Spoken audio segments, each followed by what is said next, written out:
alipofika Madina aliwakuta Mayahudi, kwa sababu Madina, miongoni mwa sukanu Madina, miongoni mwa wenyeji walikuwa wanaishi Madina, palikuwa 3 qabail min al-yahud. Palikuwa kabila 3 za Mayahudi: Banu Quraidha na Banu Nadhir na Banu Qainuqa.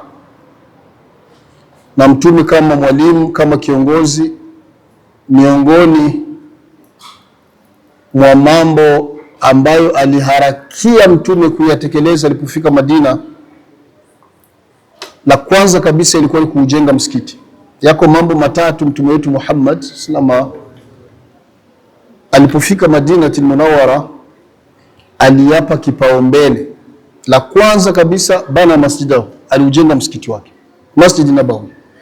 Kwa nini? Kwa sababu Mtume alielewa kwamba masjid kwenye zile zama, msikiti ulikuwa na sehemu kubwa katika kuulea umma.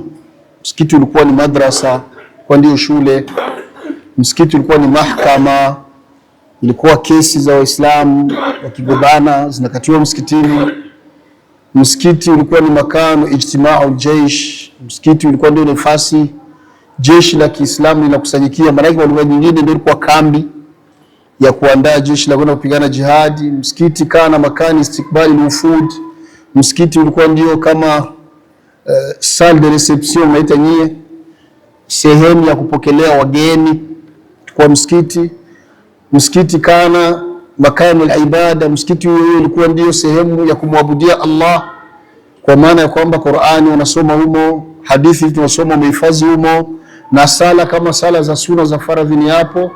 Wakadhalika almasjid kana makan li ahli sufa mina sahaba. Na msikiti zama hizo pia ilikuwa ndio sehemu ambayo wanaishi wale walijulikana kwa jina la ahlu sufa, ambayo ilikuwa ni idadi ya maswahaba ambayo isiokuwa chini ya 60. Yani inasemekana ni kati ya 48 na 60, ambao hali zao kidunia ilikuwa duni kimaisha, hawana nyumba zao, hawana makwao, na wengi wao kana minal muhajirin, miongoni mwa wale walitoka Maka, kwa kuwa wameacha vyao Maka, kwa hiyo wakawa wanaishi msikitini, ndio kwao. Kwa hiyo Mtume alielewa yote hayo kama mwalimu, akaujenga msikiti. Hicho ndio kitu cha kwanza alianzia.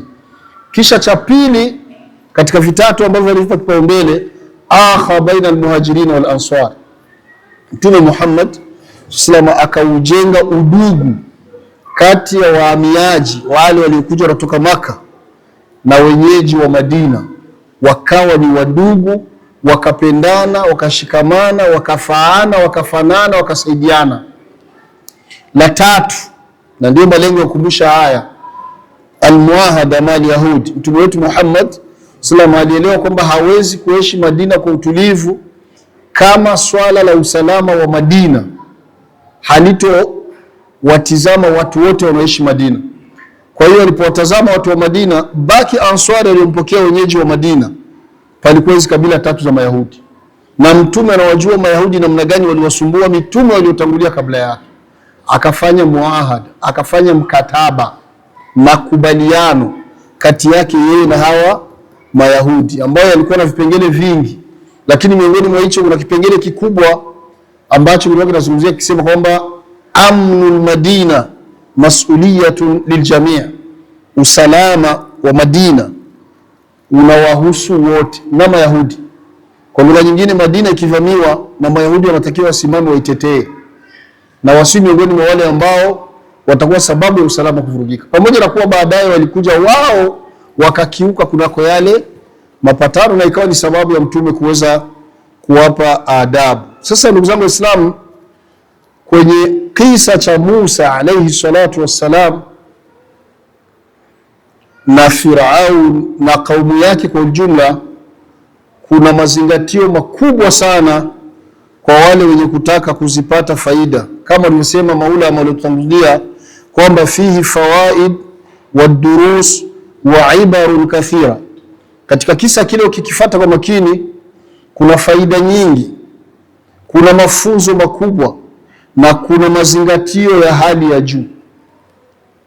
Ni kwa kuwa tu mara nyingi watu hawafuati madarsa, na mara nyingi labda niseme wenye kufikisha hatujitumi vilivyo kunako malengo ya kufikisha. Miongoni mwa faida ambazo zimo, miongoni mwa hayo kisa, maana kinajulikana sana, tutazungumzia kisa, lakini tutazungumzia faida na mazingatio ambayo tunayapata, kwa sababu imani yangu kisa kimeshazungumziwa kwa miaka mingi, hutuba nyingi zimetoka, watu wanakijua. Miongoni mwa hayo, hebu tizama hikma ya Allah subhanahu wa ta'ala. Firaun lanatullah alayhi aliua watoto wengi sana, kana yaktul abnaa bani Israil, nadhani inajulikana. Mpaka kwa kuua sana ikafikia wakati washauri wake Firaun akamwambia, hapana, tuko tunazeeka na jeshi liko linazeeka na wengine wako wanakufa, tutakuja kuwakosa vijana ambao watakuja kuwa jeshi. Kumbe tujifunze, pawe kama wakati fulani tunaua na wakati mwingine hatuui. Ipangwe nidhamu, huyu mwaka tunaua kila watoto wa kiume watazaliwa, huyu mwaka ni kuua katika Banu Israil. Mwaka ujao watakaozaliwa tuache, mwaka wa kufuata tuue, yani pawe kama kupishana. Allah subhanahu wa ta'ala anafanya anachotaka. Lakini pamoja na hii nidhamu, pamoja na kuwa huyu Firauni kwa amri yake wauao wenye kuuawa na waliuawa idadi kubwa, lakini kwa kuwa Mungu ana mpango maalum aliyoupanga Allah, na kile anachokipanga Allah ni lazima kitendeke kwa uslubu aliyoupanga Allah, Allah akajalia huyu ambaye ni muuaji mkubwa, huyu ambaye hakuna binadamu kwa lugha ya mtu duniani aliyokithiri kufanya madhambi zaidi ya Firaun mpaka dunia ya leo. Hakuna. Ukiulizwa binadamu mwenye madhambi makubwa kuliko wote ni Firaun lanatullah alayhi, hakuna anayemshinda. Lakini pamoja na makosa yake na uuaji wake, Allah kwa kuwa amepanga na anataka kiwe, Allah akajalia huyo Firauni ndio atamlea Musa. Na huyu Musa sio katika wale wa Kipti, sio katika wale watu wa Firauni, lakini Musa ni katika wale wanaotakiwa wauawe katika Banu Israil. Lakini kwa kuwa Mungu anapotaka kiwe, kitakuwa tu, hata kama kwenye akili ya binadamu hauwezi kukidiriki hicho. Akajikuta yeye ndio tamlea mazingira aliyopanga Allah subhanahu wa ta'ala. Wallahi Mwenyezi Mungu tumwogope. Allah subhanahu wa ta'ala ni karimu. Allah anatupa kabla tujamuomba. Allah subhanahu wa ta'ala ni rahim. Allah ni mpole sana. Allah ana huruma na rehema zake tunazitaka sote. Lakini Allah subhanahu wa ta'ala anapochukia na adhibu vibaya, wallahi thumma wallahi, ninakuhusia ndugu yangu bila kuisahau nafsi yangu, fata kauli ya mtume wetu Muhammad sallallahu alaihi wasallam. Mtume anasema, idha ra'aita Allah yun'imu 'abdahu 'ala ma'asihi fa'lamu annahu istidraj. Idha ra'aita Allah, kiona Mwenyezi Mungu subhanahu wa ta'ala yun'imu 'abdahu, anazidi kumneemesha mja wake. Ima wewe mwenyewe kona Allah anazidi kukupa, kila unachofanya kinajipa, kila unapopanga mipango yako inakwenda, kila unachotaka ufikie unafikia, ukaona Mungu anazidi kukuneemesha. Wa huwa la maasi. Lakini ukijitazama unajua kwamba pamoja na kuwa Mungu ananipa, mimi najijua niko kwenye maasi, nimezama kwenye dimbwi la maasi, bali insani wala nafsi sio. Kila mwanadamu anajijua. Ukajijua kwamba uko mchafu kwenye ibada, huko sawa, lakini mambo yako yanazidi kujipa. Mtume anasema fa'lamu annahu istidraj. Ukiona hiyo hali, uko machafu lakini vitu vyako vinajipa tu, jua wewe ni mtego wa Allah subhanahu wa ta'ala. Kuwa makini, tubu na urejee, kwa sababu desturi ya Mwenyezi Mungu subhanahu wa ta'ala, mnapokuwa binadamu au viumbe wake mmekiuka kunako sheria yake, Allah desturi yake kawaida huwa anawabana na kuwapa mitihani na dhiki, ili iwe ni sababu yenye kufanya nini? Ndio kawaida. Ziko aya nyingi ndani ya Qur'an. Allah anasema, wama asabakum min musibati fabima kasabat aydikum wa yafu kathir. Yanayowapata katika mitihani, matatizo, shida ni kwa yale mmeyatenda kwa mikono yenu, na sio kila mnayotenda kwa mikono yenu na makosa eti Mungu anawaadhibu. Wa yafu al-kathir, yako mengine Mungu anafumbia macho na wasamehe. Kwa hiyo katika desturi ya Allah ni hivyo. Mkivuka mipaka na nini, kuna wakati anawabana, anawapa ukame, anawapa shida, anawapa mitihani, anawapa viongozi wabaya watakaokuja kuwatawala vibaya. Ni moja miongoni mwa njia zake Allah subhanahu wa ta'ala pindi mmekiuka kunako sheria. Sasa ukiona umekiuka kunako sheria, kuliko Mungu kukujaribu, anazidi kufanya nini? Kukunemesha, kuwa hangi.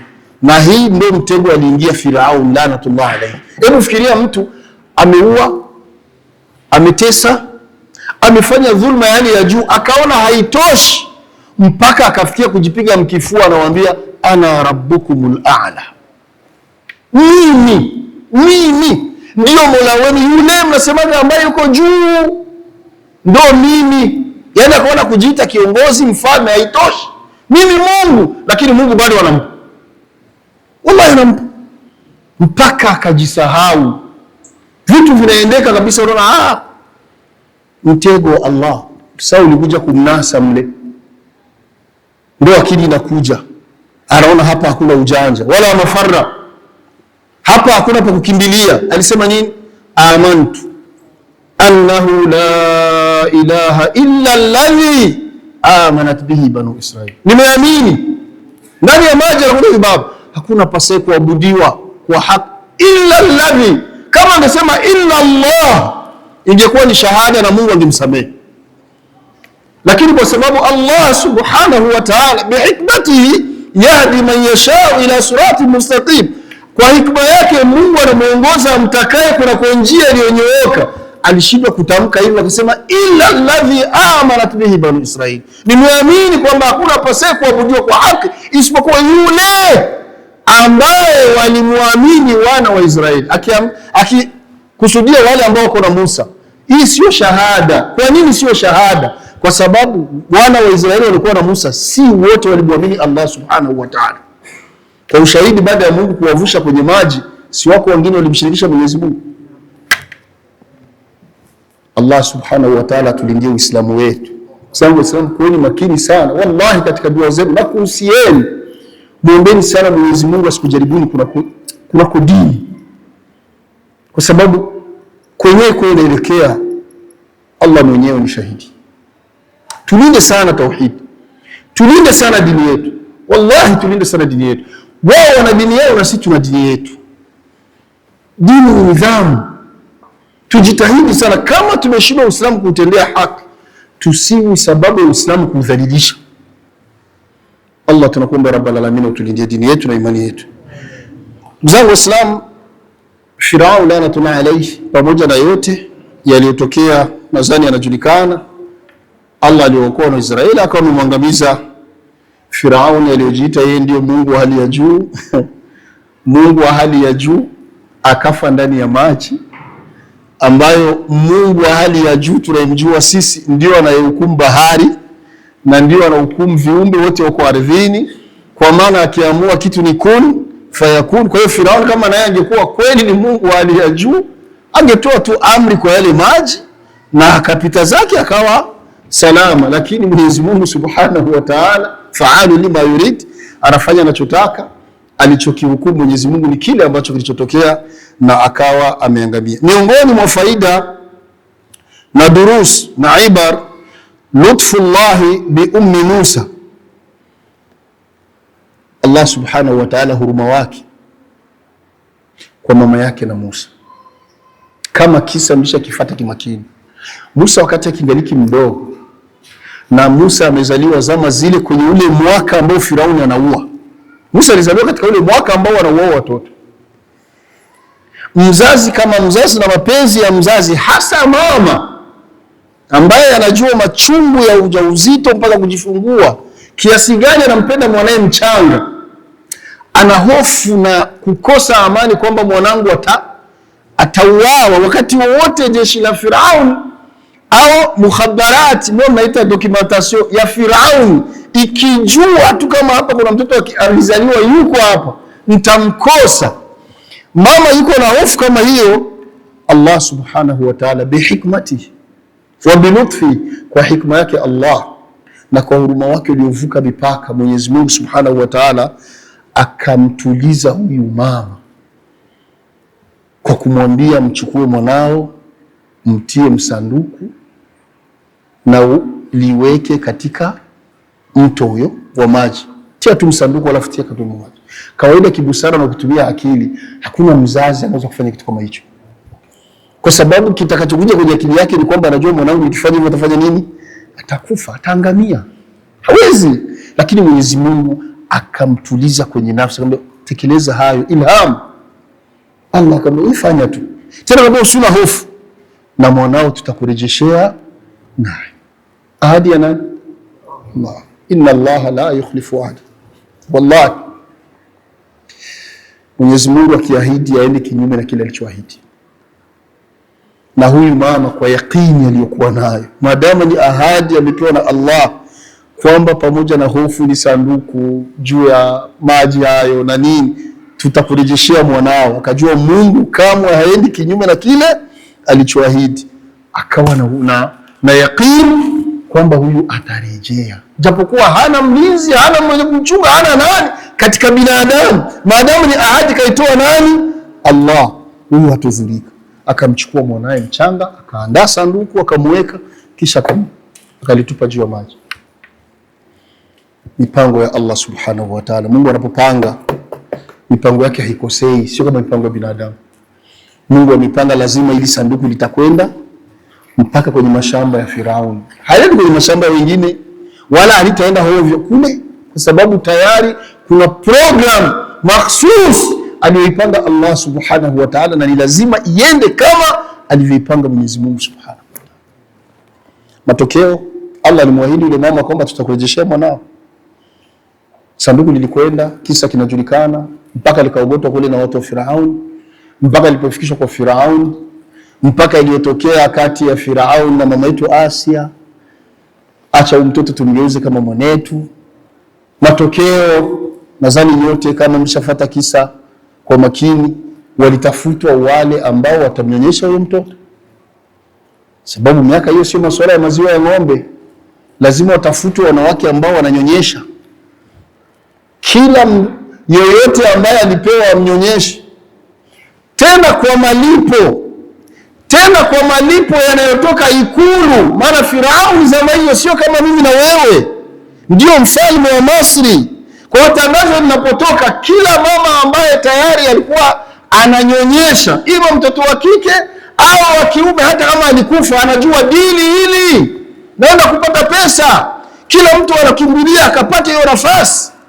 Lakini kila mwenye alipewa kunyonyesha, Musa kila alikuwa akisikia harufu au akitia ile chuchu la mama yake kinywani, matokeo analitema, mpaka yule ambaye Allah alimwahidi kwamba tutakurejeshea nani?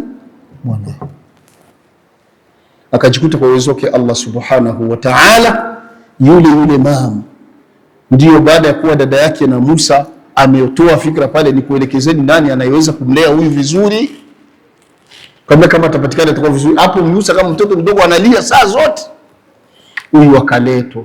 Alipopewa yeye kumweka ziwa, mara moja mtoto akakokota. Wallahi Mwenyezi Mungu, acheni aitwe Mungu, akajikuta mtoto ambaye ni wa kwake anamnyonyesha na huku akipata ujira. Naposema ujira sikusudi thawabu, akipata ujira, malipo kutoka kwa Firauni, analipwa na anajua vizuri huyu ni bora mnyonyesha ni mwanangu. Hikma ya Allah subhanahu wa ta'ala. Ndugu yangu, ninakuhusia bila kusahau nafsi yangu, Allah subhanahu wa ta'ala akikutakia khairi, Allah akiamua kukufungulia, Allah akiamua kukuandalia, Allah hata yale mkiswahili tunaitaga ni vizingiti, les obstacles en français, huwa vinageuka kuwa avantage. Allah akiamua kukuandaa kwenye mpango amekuandalia Allah, hata vile wewe kwa macho yako na wenzako unaona kwamba pale hatupenyi, kama Mungu amekuandalia, ukifika pale labda wale wanaolinda ndio wanakuambia njoo kaka, pita hapa, kwa sababu kaandaa nani? Allah. Na ndio maana ninakuhusieni kila siku, jitahidini sana mtafute msaada wa Allah subhanahu wa ta'ala. Khuliqal insanu dhaifa mahma balagha, uwe utakavyokuwa, uwe na nguvu, uwe na cheo, ujulikane, umiliki, kumbuka tu Mungu amesema mwanadamu ameumbwa ni dhaifu. Kullukum duafa, nyote sote ni madhaifu. Wallahu wal qawi, Allah pekee yake ndio mwenye nguvu. Tutafute msaada kwa Allah subhanahu wa ta'ala. Mama akawa amepata, na hapa kuna mafunzo yaliyokuwa makubwa sana. Allah subhanahu wa ta'ala, mama alimweka Musa kwenye ile maji kama tulivyozungumza, kwenye ile sanduku kiuficho, amejificha, lakini kwa kuwa Mungu alimwahidi tutamrejesha, na akamrejeshea naye mwanae mchana kweupe, na istoshi akawa anamnyonyesha mtoto wake na huku akichukua ujira. Faida ya tatu, anna Allah idha arada shay'an hayya asbaba wa ata bihi shay'an fa shay'an bitadrij la duf'atan wahid. Wallahi wa hadha sahih. Faida ya tatu ni kwamba Allah subhanahu wa ta'ala anapokutakia khairi, anapotaka khairi itokee kwa yeyote, huwa anaziandaa sababu. Khairi haiji tu papo, haiwezekani. Mungu anaziandaa nini? Sababu. Kwa lugha nyingine, na sababu zimeumbwa na Allah subhanahu wa ta'ala. Iko aya ndani ya Qur'an, maana leo tutajaribu kwenda mbio. Allah anasema wallahu khalaqakum wama ta'malun. Wallahu khalaqakum wama ta'malun, Mungu amekuumbeni na matendo yenu. Yani na vitendo tunavyotenda vimeumbwa na Allah subhanahu wa ta'ala, na miongoni mwa vitendo ni sababu. Wako vijana wetu leo mashallah, wako nchi za mbali na wengine kimaisha, alhamdulillah Mwenyezi Mungu amewafungulia. Tunamwomba Mwenyezi Mungu azidi kuwabariki. Lakini ukikaa ukaongea na mmoja mmoja akakwambia mpaka yeye kutoboa alipita wapi, alifanya nini, utaelewa haya niko nakwambia. Allah anapotaka kukupa huwa anakuandalia na nini? Na sababu. Wako watu leo wako na nationality ya Ulaya, wana maisha mazuri, lakini anakuambia mimi nilifika huku kwa kupita kambini. Kambini sio pazuri jamani. Kama mjauka kambini, mko wakimbizi, muulize waliokaa kambini, watawaambia. Wengine anakuambia mimi nimekaa sau za miaka kadhaa, wengine mimi nilizamilia, mimi nilivuka maji, wengine hivi na hivi. Allah anazipanga sababu. Ninakuhusia bila kusahau nafsi yako, wakati wowote utakuwa unazifanya sababu za kutafuta dunia, epukana sana na kufanya sababu za haramu. Mtume wetu Muhammad alituhusia akasema, ilamu annaka lan tamuta hatta tastaqbila rizqa. Tambua vyema hautokufa mpaka riziki yako aliyokuandalia Allah uikamilishe. Kwa maana hiyo usitafuti riziki yako katika njia za haramu. Allah yako wako hajaiweka kwenye haramu. Sawa jamani? Tujitahidi sana tuamini haya kwamba Mwenyezi Mungu kila ametuandalia na sababu anatuandalia pia. Kilichobaki ni nini? Tusilale, tuombe dua na tusimame tuzifanye sababu, kama gisi mama yake na Musa hakubaki na mwanae ndani, alizifanya sababu za kuweka msanduku na kumtia ndani ya maji. Hizi ni sababu, lakini mategemeo yake makubwa yalikuwa kwa nani? Kwa Allah subhanahu wa ta'ala. Kwa hiyo Mwenyezi Mungu anapotaka jambo analiandalia sababu, na zile sababu anazileta ata bihi shay'an fa shay'a.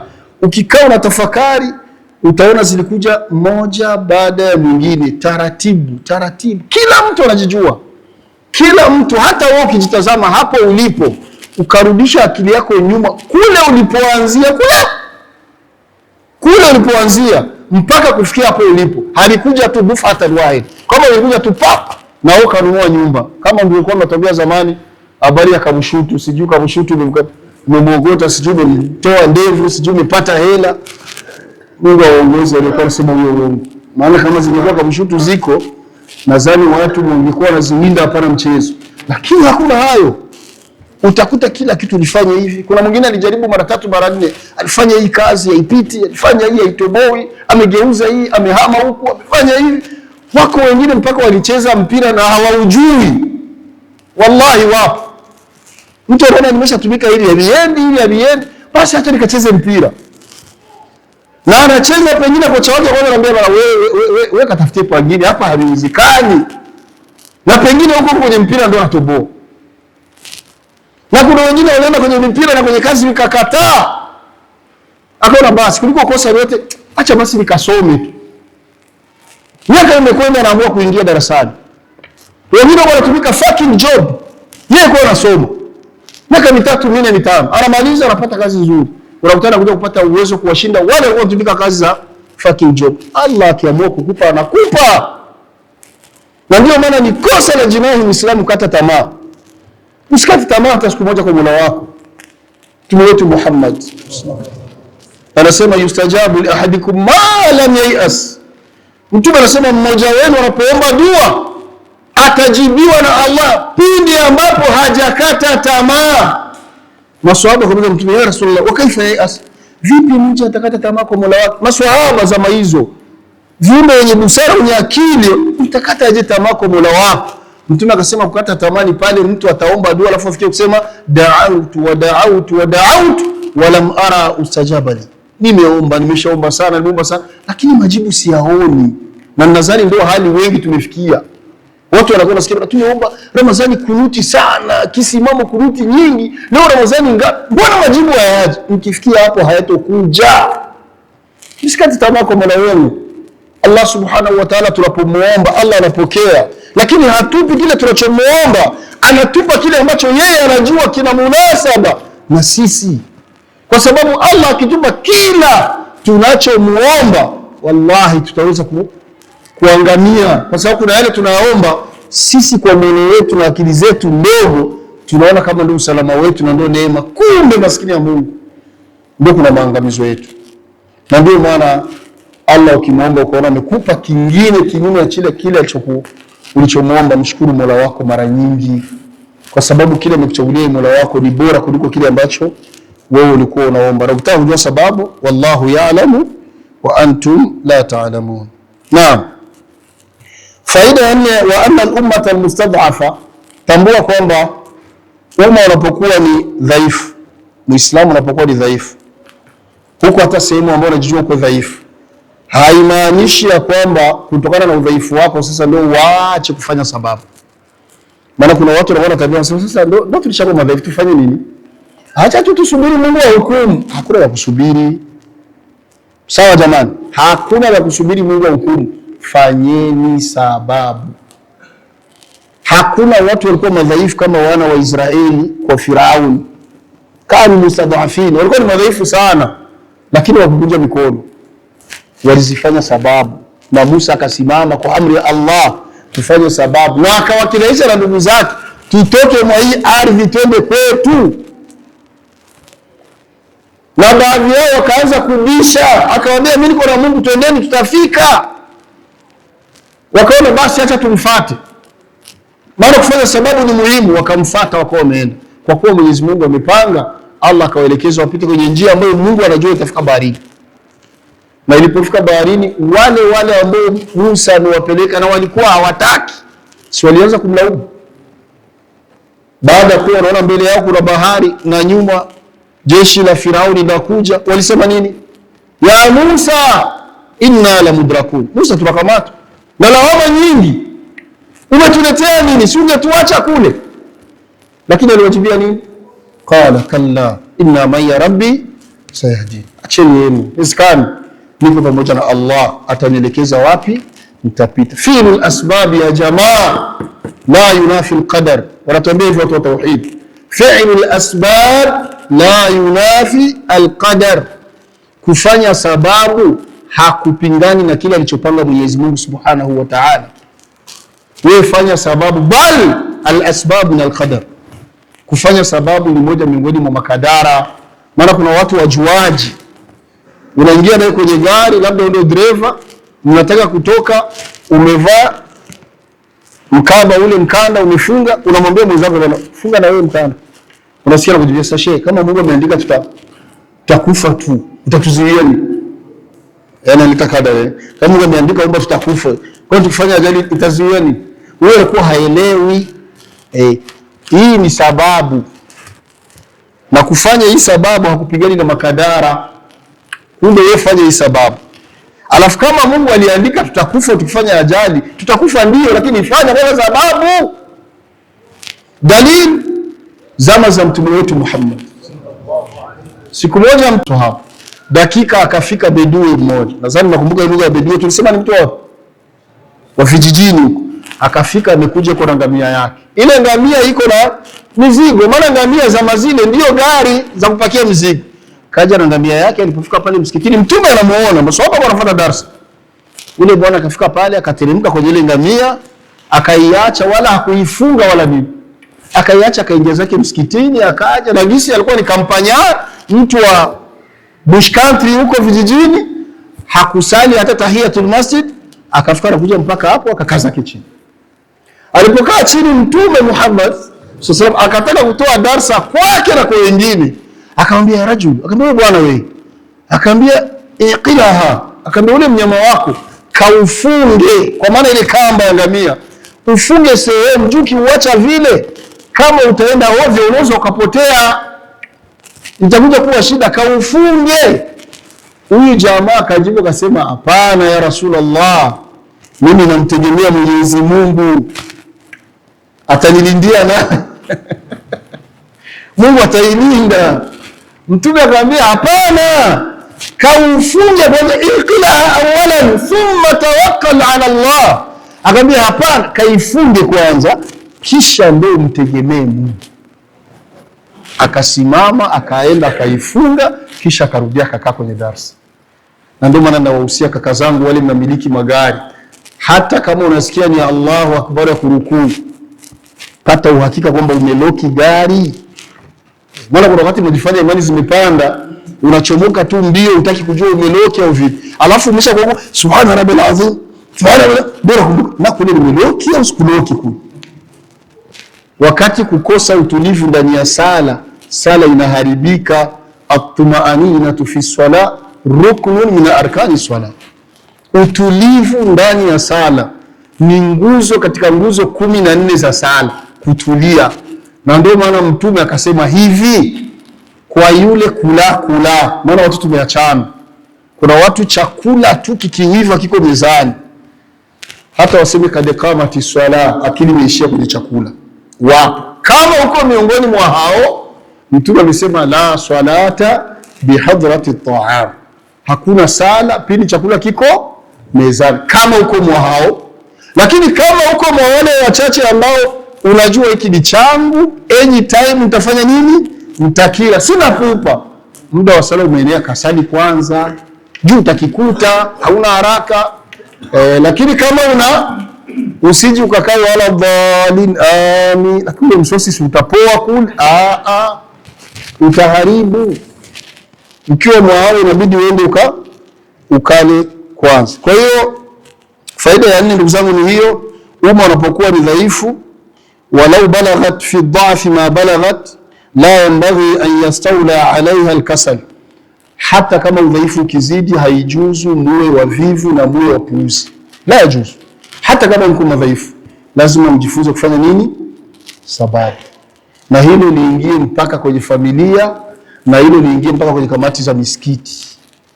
Maana misikiti, Allah tulindie misikiti yetu ya Rabbi, na walipe wale wote wanaosimamia misikiti malipo yalikuwa makubwa, maana wanafanya kazi kwa kubwa sana. Inabidi muwe makini mnapokuwa mnaona mbona msikiti umezubaa, na hasa na kusudia kwenye janibi za dawa.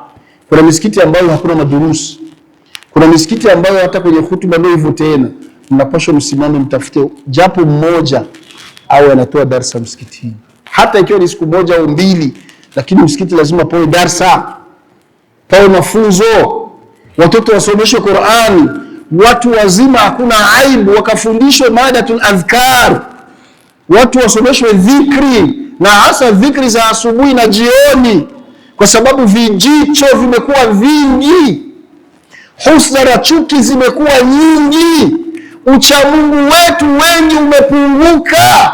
Kitakachotulinda ni dhikri za asubuhi na jioni, na wako wengi hawazijui. Wawekwe waalimu msikitini wawafunze watu dhikri, na watu wahimizwe wafanye hivyo. Na ukiweza kuwafunza watu wako nyumbani ni bora zaidi, lakini misikiti iwe na uhai kama jinsi mnahimizwa kwenye vingine vya maendeleo ya majengo na nini. Ndio muhimizane kuna vile vya dini moja kwa moja. Watu kwenye tauhidi wengi wako chini, Kwenye Qur'ani ndio usisemi. Misafu inaguswa ni mwezi wa Ramadhani, ndio unapaguswa vumbi. Ramadhani kisha watu wanahama Qur'ani. Na wakati mwingine hata kwenye visomo ndani ya sala unakutana msikiti, wallahi watu wanasali pengine kuanzia mwezi wa Shawwal mpaka mwezi pengine wa Shaaban, yani mwezi wa 8 kabla ya Ramadhani mwaka mwingine, hawajawahi kumaliza hata musafu mara moja msikitini. Wakati kuna wenzetu wako na barnamiji, kuna misikiti unakutana na barnamiji, kama wako na imamu wao, imam ratib, na amehifadhi, anawasalisha watu, anakwenda kwa taratibu ya sura ndani ya Qur'an. Hata kama itakuwa ni Bakara, amesalisha sala ya magharibi, akiamua kusoma ni aya zake 2 ni 2, na sala inateremka, na raka ya pili kama ni aya zake 3 ni 3, na aya inateremka, na akipanda kwenye laisha na anaendelea penye yuko, na mpaka kesho alfajiri anaendelea kwingine, anajikuta mpaka miezi 6 minani musafu mzima ameufunika. Kile sisi hakuna program, isipokuwa wachache ambao wamejaliwa. Na hili ni swala linatuhusu sisi wote, tutaulizwa na Allah subhanahu wa ta'ala. Kwa hiyo tujitahidi tuweze kufanya hivyo. Faida ya 5, anna al-khawf at-tabi'i min al-khalq la yunafi al-iman wala yuzilu. Naam, ndugu zangu Waislamu, miongoni mwa faida tunapata katika hicho kisa ni kwamba uoga wa kimaumbile ambao kila binadamu anao, unapokuwa kuna uoga hata ukafikia ukatetemeka kimaumbile, haimaanishi kwamba hiyo inaonyesha kama hauna imani, wala haimaanishi kama hiyo unapokuwa kuna uoga kwamba imani yako inakuwa imeshuka. Hapana. Kwa nini nasema? Kwa sababu mama yake na Musa alipomzaa Musa, kabla Allah hajamwahidi kama atamrejeshea mwanae, hata yeye alitetemeka na alikuwa na uoga wa kwamba Firauni akipata taarifa atamdhuru mwanae. Kwa hiyo ule uoga haumaanishi kama mama alikuwa hana imani. Hapana. Sawa jamani? Maana kuna wakati mnaambiana, unaona kwenye mwenzako yuko anatafutwa, ujumbe umeshakuja kwamba wanakuja ama akipatikana tayari, unamkuta mwenzako jasho zinamtoka mpaka makucha, alafu unajifanya sasa ndio swahaba. Wewe una imani wewe? Ya huwa na uoga hakumaanishi kama mtu hana imani, bali uoga al-khawfu at-tabi'i, uoga ni moja miongoni mwa maumbile ya binadamu. Na ndio maana na imani kama kisa je, mnaamini tuko tunafuata darasa, alhamdulillah, tuko nyumba ya Mungu, Allah situjaribu, lakini yakilia hapo masasi hapo, mimi nadhani hata Umar yuko karibu na mlango, atanisahau kwa jamaa yake aje nichukue, atapita kule, mengine atakuja kuwaza kisha kimbia. Na hapo hakuna lawama, kwa sababu ni al-khawfu at-tabi'i. Uoga kwa binadamu ni jambo la kawaida, halimaanishi ndio hauna imani huko. Maana kuna wengine ndio wajiangamizaga sasa, anakimbia, unakuja kukamatwa. Kama Mungu amepanga bwana, ndio hivi ya hata mtume alifichama siku 3 pangoni, na hakuna mcha Mungu au mwenye imani zaidi ya nani? Ya Mtume Muhammad sallallahu alaihi wasallam. Kwa hiyo kuwa na uoga haimaanishi ya kwamba imani unakuwa hauna.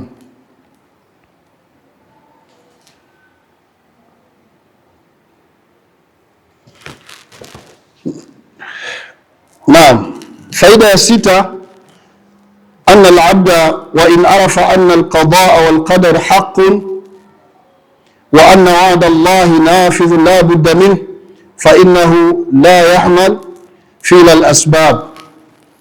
Ni lile ambalo tumesema kwamba Muislamu kama Muislamu, unapokuwa unaamini kwamba anachotaka Mwenyezi Mungu kiwe kinakuwa, na alichopanga Mwenyezi Mungu akataka kiwe kitakuwa, na ukaamini kwamba alichoahidi Mwenyezi Mungu ni lazima kitokee, haijamaanisha ya kwamba ndio ufike sasa unajiachilia useme kama Mungu amepanga, na kama anataka ndio mwisho wangu, hapa ndio mwisho wangu, haina haja mimi kubunda au kufichama au hapana. Kama tulivyohimizana, ni lazima uzifanye nini? Uzifanye sababu. Faida ya 7, ta'lamna anna tadbira Allahi ghalibun wa anna dhulma mahma tagha zailun wa anna al-aqibata lilmuttaqin. La shak ni kwamba kwenye kisa kile ukikisoma kwa makini utagundua na utaelewa vyema ya kwamba anachopanga Allah subhanahu wa ta'ala au mipango yake Mwenyezi Mungu subhanahu wa ta'ala kila siku inashinda. Mwenyezi Mungu hafeli. Anachotaka Mungu kiwe ni lazima kiwe. Na la pili utaelewa kwamba wa anna dhulma, kwanza dhulma hata ivuke mipaka aje, kwa lugha nyingine mdhulumati, avimbe, apande, ajinyanyue, ajitape, lakini kila siku mwisho wa dhulma au mdhulumati ni fedhea na atamaliza vibaya. Ndio kawaida ya dhulma. Iko mithali ya Kiarabu inasema, sio hadithi, ni mithali ya Kiarabu inasema adh-dhulmu la yadum wa indama dammara. Kawaida ya dhulma huwa haidumu, Waarabu wanasema. Na ukiona dhulma inadumu, basi haijengi, inaharibu, inabomoa. Ukiona dhulma inafanyika sehemu, kawaida yake inadumu. Lakini ukiona imefanyika dhulma ikadumu, basi madhara yatakuwa ni makubwa. Hata kwa wale dhulumu watapigika, ingawa watajifanya wanajisimama eko, lakini wataumia. Na kila siku al-aqiba lilmuttaqin, mwisho mwema Allah ameahidi ni kwa wacha Mungu. Allah tujaze sote wacha Mungu. La nane katika kisa kile, al-iman wa husnu dhanni billah, watu kuwa na imani na kumzania Mola wao vizuri. Na hili hatutaligusa sana kwa sababu tushalizungumzia mara nyingi, kuwa na imani na kumdhania Mola vizuri. Aje yale tulisema majibu ya Musa kwa ndugu zake walipomlaumu kwamba tunakamatwa. Musa aliwajibu akasema, kalla inna ma'iya rabbi sayadin, niko na Mola wangu atanielekeza.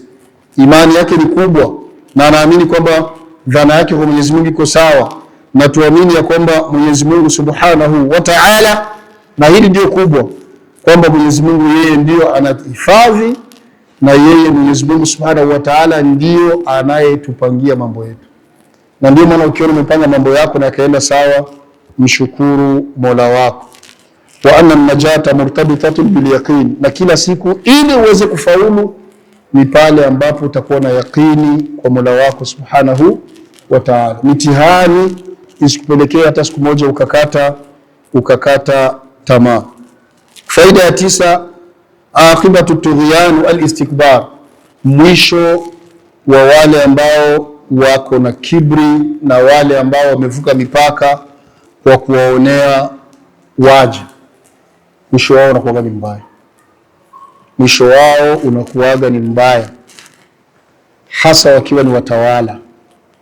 Wakiwa ni watawala wakatumia dhulma kwa maksudi, mwisho wao unakuwa ni mbaya. Nadhani yenye yamejiri kwenye dunia, kwenye nchi tu nyingi, ni ushahidi tosha kwa watu ambao wako na akili.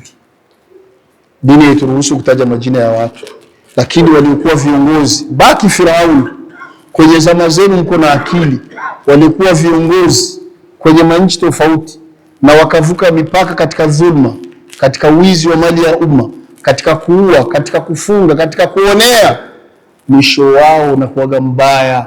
Wengi miongoni mwao walijikutaga wanafia hata nje mbali ya nchi zao walizozaliwa. Aya yatupe mazingatio. Usimuonee yoyote kwa sababu leo una cheo, usimuonee yoyote kwa sababu leo una uwezo labda wa mali, wala usimuonee yoyote kwa sababu leo una nguvu za mwili, wala usimuonee yoyote kwa sababu leo una ruknu shadid, una piston, una watu wanakusimamia, kwa sababu wakati umetuficha mengi yajayo hakuna anayejua isipokuwa nani? Allah Subhanahu wa Ta'ala. Inawezekana wewe unamuonea uko mbele, yeye akawa ndio mheshimiwa na wewe ukawa ndio kabwela. Ni mara ngapi wale waliokuwa wanakuja kukuomba msaada unakataa kuwapokea kwa kuwa umelala, au unawapokea na dharau? Leo wao ndio waheshimiwa, na wakati fulani wewe unahitaji msaada kwao, lakini nafsi na kusuta, unashindwa namna gani utawasogelea ukikumbuka yale ulio wafanyia. Dunia, ndugu zangu Waislamu, kama jinsi inavyozunguka ndivyo usioni ajabu ikazunguka ikaja kusimama uliko wewe, yaliyokuwa kwako yakaondoka yakaenda kwa wengine. Tumtegemee sana Mwenyezi Mungu Subhanahu wa Ta'ala, na tulikumbuke hilo, na hasa tuzingatia kwamba Mwenyezi Mungu Subhanahu wa Ta'ala anapotaka kumwangamiza yule mwenye nguvu, anapotaka kumwangamiza yule mwenye mali, anapotaka kumwangamiza yule mwenye madaraka, nguvu zake, madaraka yake, mali yake, kujulikana kwake havitomsaidia chochote mbele ya maamuzi yake Allah subhanahu wa ta'ala. Mungu anapokuwa ameamua, anaamua na hakuna anayeweza kupingana na maamuzi yake Mwenyezi Mungu. La kumi, asabru wal akhdhu bil asbab. Na tujitahidi sana ndugu zangu Waislamu, pamoja na kuwa mazito yapo, dunia ni nyumba ya mitihani, ni nyumba ya majaribio. Allah kuna wakati anatujaribu kwenye afya zetu, kuna wakati anatujaribu kwenye familia yetu, kuna wakati anatujaribu kwenye pato letu, kuna wakati anatujaribu kwenye vyetu. Kinachohitajika ni nini? Asabru. Usisemi nimerogwa, usisemi nimetendwa. Hapana, zidisha subira. Kisha fanya nini? Sababu ya kutatua hayo matatizo, na ufanye sababu huku ukimtegemea nani? Allah subhanahu wa ta'ala. Mungu akipenda kuyakosoa yanakuwa ni rahisi. La mwisho kabisa, ili tutoe azana na tupeane nafasi ya maswali, miongoni mwa faida at-tauhid al-khalis. At-tauhid al-khalis. Tujitahidi sana kwenye maisha yetu haya tuliyobakiza. Mungu anajua kila mmoja kiasi gani amebakiza. Tuichunge sana tauhid, tuwe na ikhlas kuna tauhid. Tusifanye ibada kwa sababu ya riya, kujionesha. Tusifanye ibada kwa kutafuta sifa, lakini tufanye ibada kwa kutafuta radhi zake Mwenyezi Mungu. Kwa sababu ukiwa na tauhidi iko sawa, wallahi nakuwapieni, ukiwa na tauhidi iko sawa, hata mbele ya yule ambaye wengine wote wanamuokopa, wewe hauwezi kumuokopa, kwa sababu unakuwa na nguvu fulani ya kimungu ambayo inaitwa ta'yid min Allah. Allah anakuteza nguvu. Ukitaka uelewe haya maneno yangu, fata kile kisa vizuri mpaka mwisho kule, wakati Musa alayhi salatu wasalam mbele ya Firaun, kwenye kasri ya Firaun, watu wamejaa, ule mtihani wa mashindano alioshindana na wale wachawi ambao Firaun alikuwa amewakusanya. Baada ya kuwa wale wachawi walifanya mauchawi yao pale, na watu wakawa wameokopa, na Musa mwenyewe kama binadamu kwenye nafsi kauoga kakamwingia, lakini Mwenyezi Mungu Subhanahu wa Ta'ala akamwambia nini? Akamwambia tupa hiyo fimbo yako. Musa akatupa fimbo yake. Matokeo ile fimbo ilifanya nini? Ilimeza vile vyote vilivyokuwa pale. Wale wachawi walifanya nini baada ya kuona hayo? Kama mnakumbuka kisa, walifanya nini? Walifanya nini? Wote walifika raslimu, wote walifika wanashahidilia, wakasema amanna bi rabbi Musa wa Harun. Tena wanashahidilia Firauni yuko mbele yao bila oga, kwa sababu tayari tauhid imeingia. Firauni haamini anachokiona, akaamua kuwatisha, akaambia hamna taibu, mnaweza mkaamini kabla mimi sijawapa ruhusa, mtakuadhibuni, mtakukateni mikono na miguu tena kwa kutofautisha, mtakubaneni kunako vijiti vya mitende. Walimjibia nini? Wakamwambia fanya unachotaka kufanya, maadamu tumeshamwamini Mola wetu hatutarejea nyuma. Hii ndio tauhid. Wallahi ukiwa na tauhid, hata wewe ni jabbar hauwezi kumwogopa. Leo Waislamu tuko kama tulivyo, wallahi tuko kama tulivyo. Songeleni baba zetu, babu zetu wenye wako hai, kawaulizeni. Alikuwa mzee akivaa kanzu yake ya daris, kanzu inaonesha na nguo ya ndani, akitia kofia yake ya mtobo, akizidisha akishika bakora yake, akitoka mzee anasema naenda kwa kiongozi, kwa kiongozi. Songeleni wa baba waambie. Na hawa walikuwa kuhifadhi Qur'ani wa babu, lakini walikuwa kwa kiasi fulani na ucha Mungu, walikuwa na tauhid. Wallahi akielewa kiongozi, na kiongozi kwa ofisini anambia njijua mtao, au wakati mwingine ananyanyuka yeye mwenyewe anamfuata, wewe mpisheni mzee, karibu. Mzee anaingia. Na wakati mwingine anamwambia kiongozi, labda kunaambia kwa mkono wa kushoto, unaonea watu sio tabia nzuri, na nini mzee, tutabadilisha. Jaribu wewe sasa, uende ukafanye leo. Hapana wewe maamuma, wewe shekhe. Maana maamuma sikilio kutokana chini, shekhe. Simame shekhe tu na mitombo yake na joo zake kubwa, aende kajaribu. Tunafeli wapi ndugu zangu? Wapi tunafeli? Hili ni swala ambalo kila mtu anatakiwa alianzie walikuwa wake. Tauhid alikuwa mtume wetu Muhammad na maswahaba baada yao, wallahi thumma wallahi, walikuwa waanzi kuwafunza watu elimu yoyote ya dini kabla ya kuwafunza tauhid. Mtume alifanya miaka 13 Maka, yuko anawafunza nini? Tauhid. Mengine yaje baadaye. Tauhid yetu iko kama ilivyo. Allah tulindie Uislamu wetu. Allah atupe mwisho uliokuwa mwema. Min babil faida, la mwisho kabisa, ili tu tumeishia hapa, tupeane nafasi ya maswali baada ya adhana. Ninakuhusieni bila kusahau nafsi yangu, kumkosoa mtu kwa nia ya kumuelekeza, kwa nia ya kutaka wengine pia wamjue, kwa nia ya kutaka ajikosoe kuna kwa makosa yake, dini inahukumu kwamba sio katika kuteta. Mtu anapokuja au umefika sehemu kuna watu wanaongea, alafu unafika unakutana labda kuna kijana hapa anakuambia niko namsubiri fulani, huyu fulani nimemkubalia nimkope, ameniambia kwamba ana shida kala nimkope na dala zangu 300 hapa, ameniambia Mungu akipenda inshallah ananiandikia mwisho wa mwezi atanipa nazo. Lakini wewe unamjua kwamba huyo anayekuja kukopa kwamba tabia yake akikopwa harudishi. Sawa jamani? Wewe kumtahadharisha huyu na kumwambia kwamba usisubutu, na pengine hata kumwambia na yeye yuko anasikia kwamba huyu jamaa huwa halipi deni. Katika dini hiyo haitu kwamba umemteta, kwamba umezungumza habari zake ambazo zitamchukiza.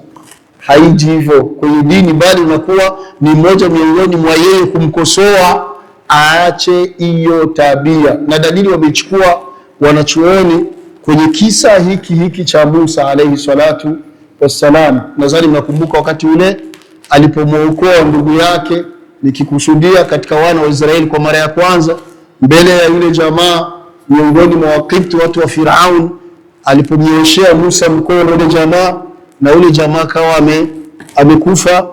Kesho baada ya siku moja au mbili, Musa alipokatiza akamkuta tena yule ndugu yake amerudia ile tabia tena.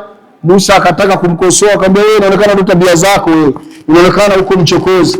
Yule jamaa alisema nini? Ya Musa, aturidu an taqtulani kama qatalta nafsi bil ams. Musa, unataka na wewe niue? Yani anafichua ile siri sasa.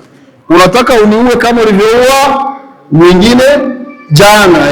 Hii kauli ya jamaa haitwi kuteta, kwa sababu hii ilimfanya na Musa abane break. Maana Musa alikuwa na nguvu sio za kawaida. Musa alikuwa na nguvu sio za kawaida. Kwa hiyo hali kama hii, ndugu zangu Waislamu, namaliza nikisema kwamba ametufunza Mtume Muhammad sallallahu anasema awthaqu ura al-iman al-hubbu fillah wal-bughdhu fillah. Kilele cha imani ya Muislamu kama imejaa ni pale atakupenda, atampenda anayempenda kwa ajili ya Allah, na akimchukia atamchukia anayemchukia kwa ajili ya nani? Ya Allah. Wala takhafu fillah lawmata laim, kwa ajili ya Allah usiokopi lawama ya mwenye kulaumu pindi unajua kama uko kwenye nini? Kwenye haki. Amekosea, mnasihi kwa busara na hekima. Akikuelewa fadhiha wa neemat, ni bora, na kama hakukuelewa wewe umetekeleza nini? Wajibu wako. Mpende utakayempenda kwa ajili ya Allah, na umchukie utakayemchukia kwa ajili ya Allah. Tusipendani kwa ajili ya dunia, tusipendani kwa ajili ya maslahi, tusipendani kwa ajili ya kabila, tusipendani kwa ajili ya utaifa, tupendani kwa ajili ya Uislamu. Innamal mu'minuna ikhwa, almuslimu akhu muslim, Muislamu ndugu Muislamu, na Waislamu wote ni kitu kimoja. Tuvumiliane, tunasihiane, tushikamane, tuheshimu viongozi wetu wa dini, tuheshimu viongozi wetu wa serikali, tuwaombee dua zilizokuwa nzuri. Ndio msimamo na mwenendo wa Sunnati wal Jamaa, na tumuombe Allah subhanahu wa ta'ala sote atupe mwisho uliokuwa mwema. Allahumma amin. Naam, tutoe azana alafu tuulizane maswali mangapi kisha tusali tuondoke.